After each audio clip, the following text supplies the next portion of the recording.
The freighter rolled eastward on easy swells, but nothing was easy about the task. It might have helped if some of the crew were handling the winch, but they were all below, under strict orders to forget anything unusual had occurred, and even stricter orders to keep quiet if they did remember. The crew wouldn't talk, though. They were all good Islamics and supported the jihad. What was more, they knew that if any word of this event got out, their families as well as themselves would pay the penalty. So Ibrahim had to keep an eye on it all. He had carefully instructed the Fedayeen on the plan, but nothing beat experience. And he was the only one with experience. He'd shipped out on boats just like this in his youth, escaping the hell of the Karachi slums. And over time, he had worked his way up to bosun, the senior deck worker of a ship. It was then he came to the attention of the movement. The movement often needed cargo shifted around, and it had ships aplenty. What it did not have was enough trustworthy people who knew the ins and outs of how to move cargo covertly.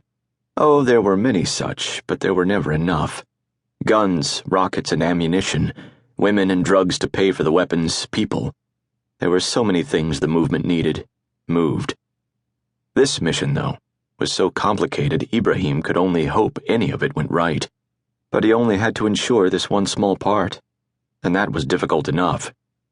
The offshore speedboat he was lowering touched the waves, and Ibrahim slowed the winch.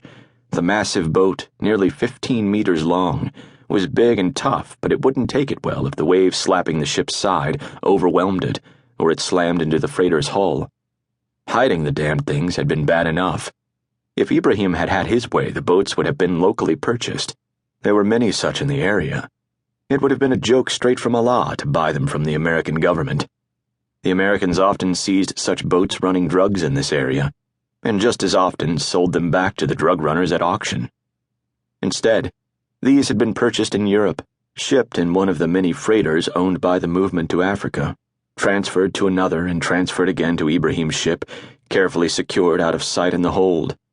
The transfer had been effected in West Africa, in a port notorious for its lax customs. If anyone had noticed the midnight transfer, no word had come to the movement. Now, it was Ibrahim's job to get the damned thing into the water without it smashing against the side of the moving ship or being swamped by a wave. It was down, and he waved to the men on the boat to unhook. They had better get that one right. If one of them slipped over the side, they were likely to be crushed between the two vessels. And even if they were not, the ship was not going to stop. Once this boat was in the water, it could pick up anyone overboard. Until then, though. The Fedayeen, though, did the job right. Allah knows, Ibrahim had been careful enough in his instructions.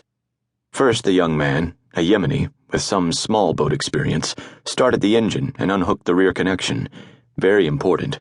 If he'd unhooked the front, the boat would have spun in place and probably swamped or been pulled under the ship. Starting the engine was only good sense before casting off. Only when it was free did he make his way forward, carefully crawling over the broad, flat expanse of the front surface, and unhooked the front connection. They were both fast connections with lanyards to release them. The front connection was under massive tension and sprung back with a twanging sound, striking the side of the ship hard enough Ibrahim knew he'd need to check it before the next boat was released. It took nearly an hour before the 5 boats were in the water, following the ship in a long string. Then came the last and strangest part. A crew of Fedayeen had been working on one of the surface containers, a standard shipping container carried on the deck. The Fedayeen had fitted the container with a set of pontoons and a cable. The cable was attached to a massive steel plate. The steel plate had to be suspended over the side first, then the container swung out. Ibrahim couldn't handle both of the winches for this one. The commander of the mission was on the main crane, holding up the container, while Ibrahim handled a smaller crane that lifted the plate. With both of them swung over the side, the ship was listing by nearly 7 degrees, but it wouldn't stay that way long. Ibrahim released the connections on the steel plate, and it splashed into the water, the cable attached to the bottom of the container spinning out furiously. A bare moment later, the container splashed into the briny deeps, floated for a moment on the surface, supported by its pontoons, then was snatched under like a fishing bobber. All that was left was a trail of bubbles.